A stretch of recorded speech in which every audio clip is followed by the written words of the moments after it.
You made it to the end of the series. Let me just say, you've already done something by just showing up in something that most people never do. You stuck with it and you might be ready to actually start investing. But I know you might still have some questions, or you might have the most important question running through your head. Okay, like, where do I begin? What if I go wrong?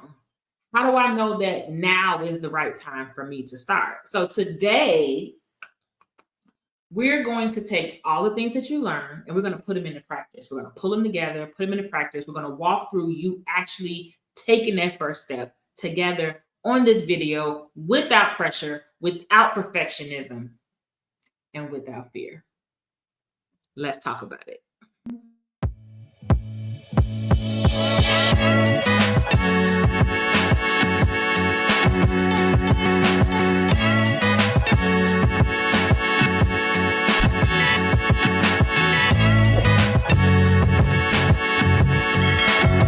Hey goalies, welcome back to the channel where we keep it real about all things money, confidence, and financial success.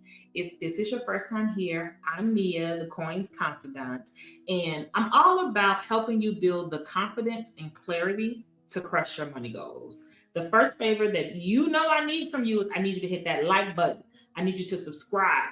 Hit the bell so you can get notifications when I'm going to go live or new videos are dropping, and always feel comfortable to drop down in the chat exactly what questions you have, thoughts you have while you're watching any of my videos. The first thing, I guess that's always the first thing that I need you to do, but the first thing that we're going to talk about today is what I want to say. Um, is me reminding you, I want you to start with a foundation. And if this is your first time watching one of the videos in my Investing for Beginners series, go back. The link to the playlist will be in the description, as well as I will link the video at the end. You now have a foundation. Okay. If you've watched all these videos, you now have a foundation. You know that you don't need to be a financial expert. You just need to take action with what you know and what you've learned step by step, because clarity beats complexity any day. Confidence is always going to be the foundation of financial success. And you don't have to be perfect. You just have to be consistent. I always, like, that's a soapbox I'm not going to get on right now, but I do want to touch on. I can teach you the steps, I can teach you the parts, I can define every term, I can I can literally show you my portfolio. You building the confidence around your financial decisions and the actions you take with your finances, that's the biggest part. Because knowledge is only power when put in action. I can know how to do something, but if I'm not doing it, what is that knowledge doing for me? It's not doing much for me, right? So we're going to start with one of my favorite tools, and I'm going to share my screen shortly, but this is a tool I recommend to beginners all the time, and it's the Investopedia simulator. So Investopedia.com is a website that has plenty of blogs about investing and just personal finance as a whole. But they have this thing, this tool is chef's kiss. It's free, it's beginner friendly, and most importantly, you can use it to practice investing without risking any of your real money. Yes, girl. Yes, yes, yes. You can play around on Investopedia Simulator and you can basically play around like you're investing in the real stock market, which will help you get a lot more comfortable. Now, before I go any further, I do want to say this is just for you to get comfortable. This is not for you to be looking 3 years down the line and your portfolio only exists on Investopedia Simulator. Set a timeline. Give yourself 6 months. Give yourself 90 days for you to get comfortable with this and start actually investing in the real stock market with your real money. Okay, I just want to put that out there. What basically the way that this works is you get a pretend account with Play Money. They give you about $100,000, and you can buy, sell, you can sell stocks and any other investments in real time, just like you would with a real brokerage account. So if you've been nervous, like to make it, and your first move, or feel like, okay, well, what if I do something wrong? This is one of the ways for you to build that confidence first before you use your real money. So I encourage you, go create an account, make your first simulated trade. Okay. We're going to do a simulation today, and I'm going to show you how it works. And I'm going to use VOO, which is VOO. That's the ticker for one of Vanguard's S&P, which is Standard and Poor's 500 ETF. And ETF is exchange traded fund. Okay. Basically, it's a great beginner friendly index fund. It mirrors the top 500 companies in the United States. So I think that's a win. You don't have to like watch it every day. You don't have to guess which company will win. It's basically like we talked about in the video breaking down the terms. It's one of the funds. So we talked about ETFs, we broke them down. And so buying this is like having one of the funds with the blended of different trees, that I can, like, say, for example, go to Home Depot.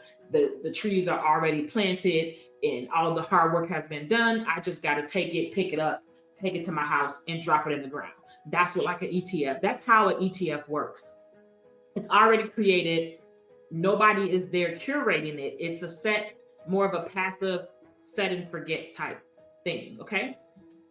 So all you're doing is you're purchasing it, which means it's like you just bought it at Home Depot and now you're planting it into your garden. So try it, watch how it moves, get familiar with the process, and write down how it feels. Okay. So what excited you about it? What confused you? What questions might have popped up? And as you go through those prompts and those questions, feel free to come back and tell me that you did this, and then answer those questions in the comments below so I can see like how you did. Was it helpful? All of those things. Use that $100,000. Get familiar with it. Buy some stocks, buy some bonds, buy some index funds, buy some ETFs. And how do you think you're going to find out or find those funds? You're going to have to do research. There is always a method to my madness. You doing this activity is going to require you start to use some of the things that I taught you so you can go and look up and find what you want to invest in. And that's going to help you, because by the time you finish, now you have the money and you feel more comfortable about looking at stocks and researching them. It's all a part of my diabolical plan. That's the way that you learn, though. You can learn this way without the fear of losing your money or doing it wrong, because you're not using your real money. So now we're going to practice it. I'm going to show you like just how to buy it, and then we're going to go from practice to planning. And so I talked about in one of the videos about one of the ways that you can help control your emotions is by building your own personal investment. And so that's what we're going to work on. Okay. So it's kind of like your investing game plan. You're building the plan or your strategy, exactly how you're going to invest. That's one of the ways to help control your emotions, because you can always remember what part of your process that you're in. So that's what we're going to do next. But right now I'm going to share my screen so I'm going to take me out of. Bam. So now you can see my screen. So as you can see, account value is 100,000. All of this is at zero because I haven't purchased anything. This is like people who are currently playing this game and they're currently using it. And this person right here is the top player. But you don't need to worry about that at all. What you want to go is up here to the top where it says trade. And so this is where you go. So like we talked about, we're buying VOO. Okay, see? But you see there are different ones. So that's why you have to research and see which one you want to purchase. So it costs $483.90 per stock. Now, the current present time that I'm making this video, the market is currently closed. So if I was to make a purchase, it's important to remember that that purchase is not going to happen until the market is open. Why is that important? That's important because the price is going to change. Remember, we talked about volatility. It goes up, it goes down. So by the time I purchase this, When the purchase actually goes through, or the trade, which is what they call it, but the trade actually goes through, you're trading money for the stock, it might be a different price. It might be 484.25. It might be 481. It might be 480. It's going to fluctuate every single day and sometimes throughout the day. So it's important to know that it might not be this exact price when my purchase goes through. I just want to make sure I note that. So see, we're going to buy, we got $100,000. So we're going to buy 20 of this one. Okay. Show the max. Oh, we're not buying 200. We're just going to buy 20. Order type market. So we're still with market because we are not advanced at the level where we're doing like stop limit. Basically, a stop limit is kind of setting a limit of where you would purchase it. We're just doing it based on the market because we're doing everything like beginner. I don't want to start to confuse you and things like that. So see, this is also giving you additional options. For any question you have about something, as you see, it has the info right here. Use them. Get familiar. Again, get familiar with everything. See, it tells you right here, market is closed. It will open in 19 hours and 48 minutes. So review order. Whenever you are purchasing a stock, it's always going to give you an opportunity to review it. So me buying this is about $10,000. So you know what? We're going to change the order. We're going to make it 25 because I would like to put it closer to 10,000. Y'all girl can't add apparently. So no, we're going to do 22. I want it to be closer to 10,000. So there we go. We're going to do 21. Apparently I wasn't really paying attention. Okay, so 10,001. Submit order. So bam. Buy order received. My order has been received by the system and it will be executed shortly. So bam, we're going to buy that. Now we can go and explore other popular companies. Okay, these right here, we're not paying attention to this right here. We're learning, we're getting comfortable. These are essentially ads and they're trying to get you to work with the different companies, which is all your prerogative. But the purpose of me sending you to this, we are just working. Okay, now we're going to go back to our portfolio. Okay, and you see our account value is still 100,000, even though we just spent 10,000 because the trade has not been made yet. Okay, so now we're going to find out what else do we want to buy.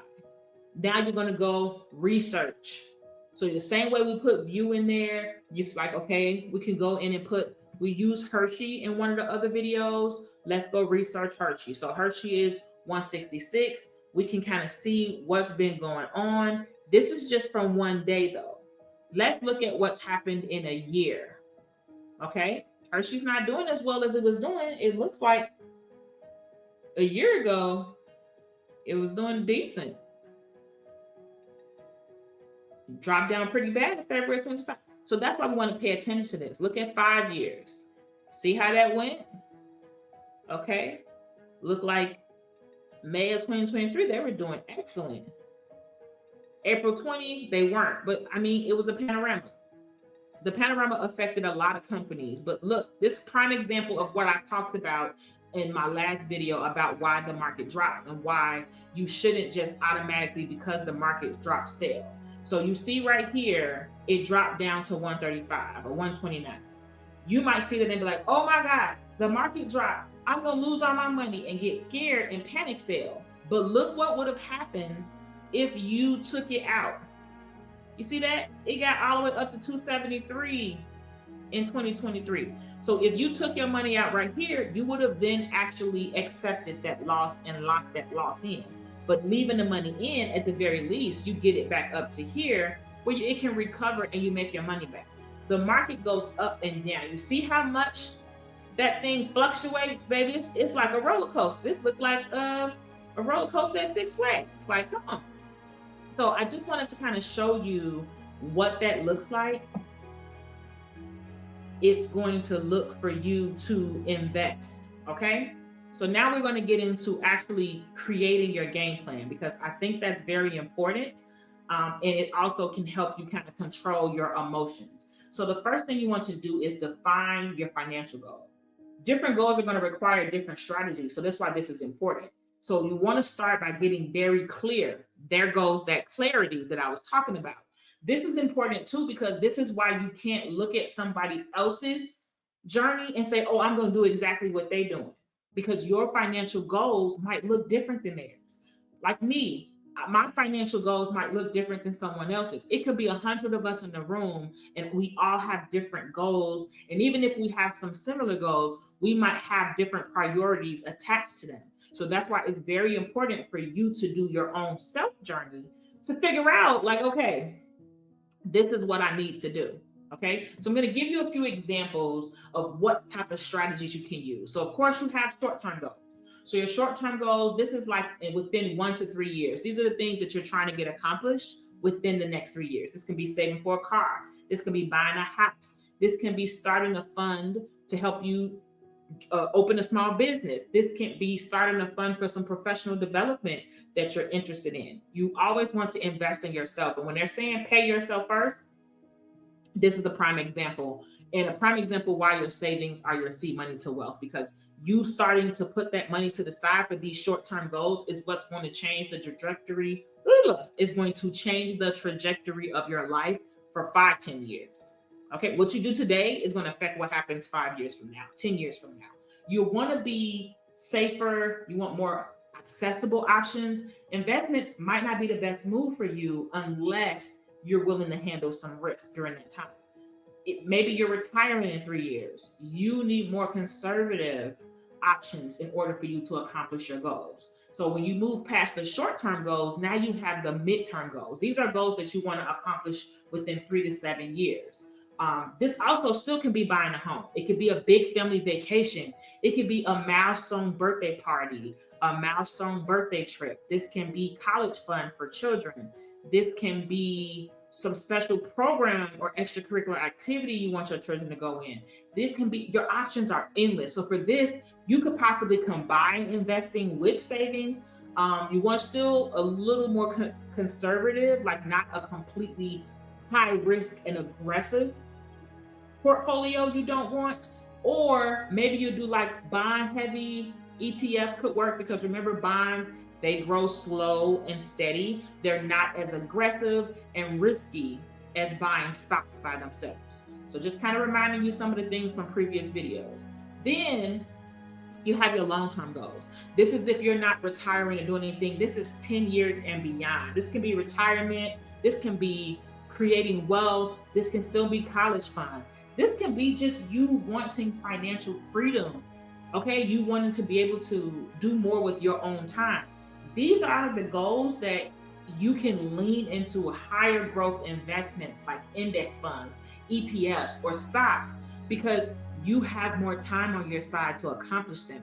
You have the ability to ride out a market drop. Okay, so got your first step. We figured out your goal. Is it a short term, midterm, or long term goal?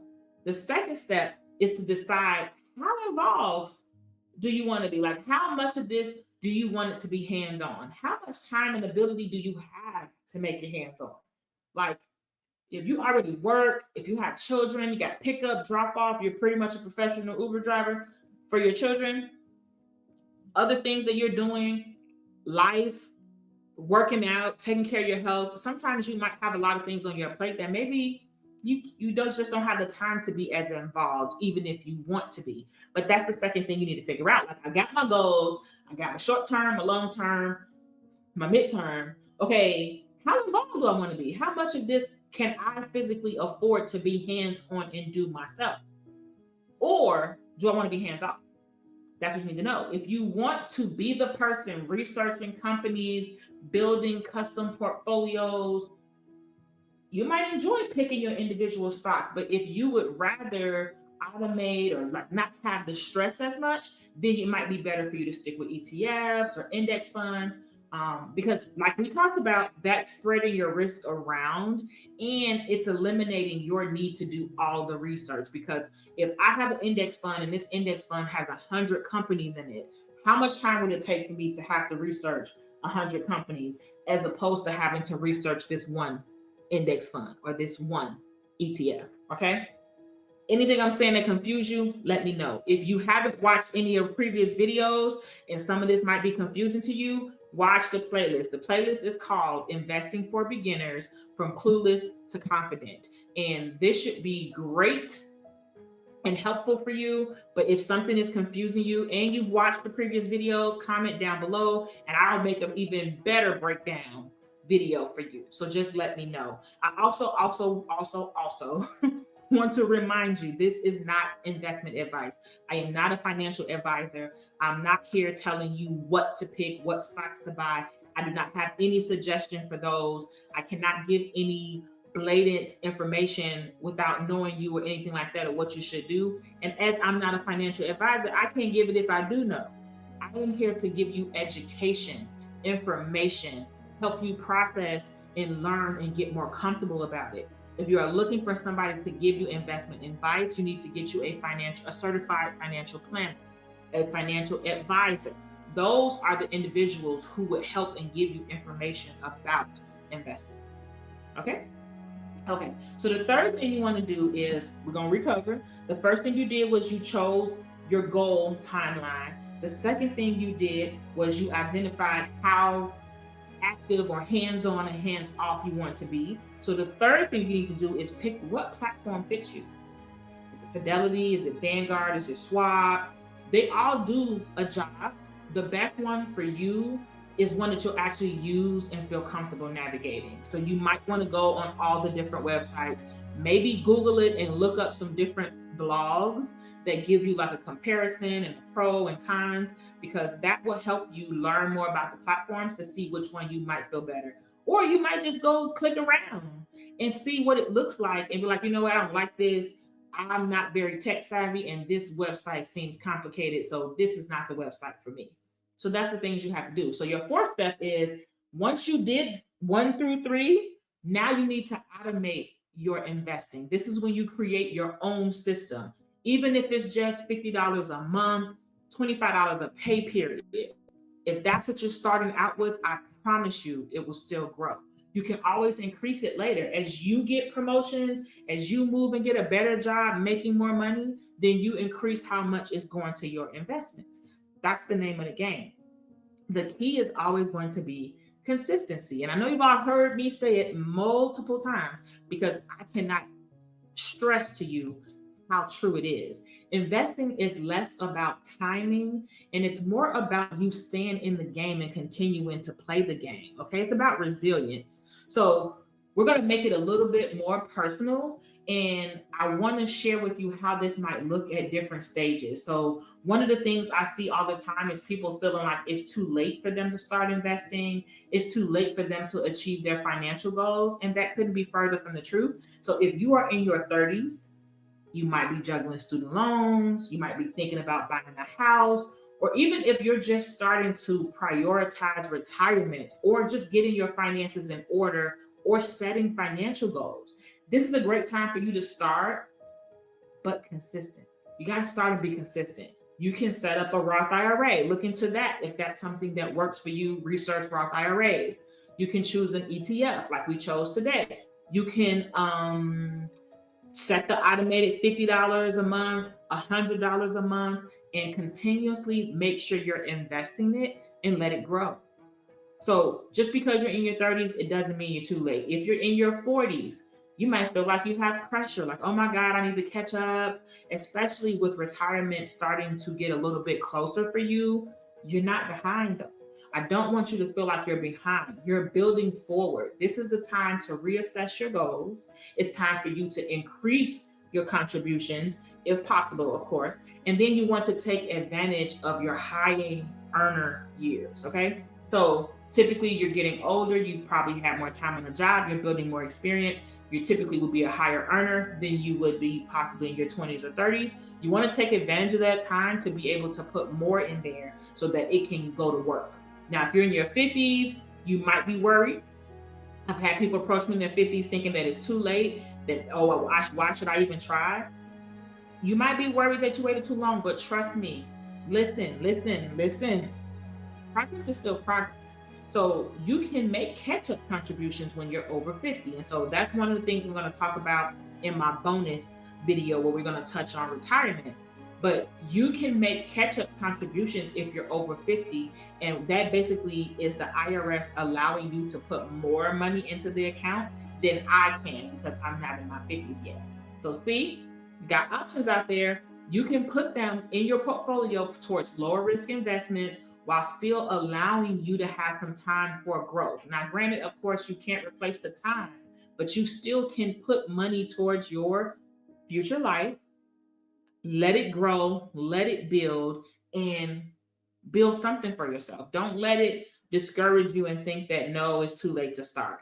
It really does not matter what age you are at. It is not too late to build, because if your choice is zero or let me get this $10,000 put away, which one would you rather have, $0 or $10,000? I personally would prefer to have $10,000 than zero.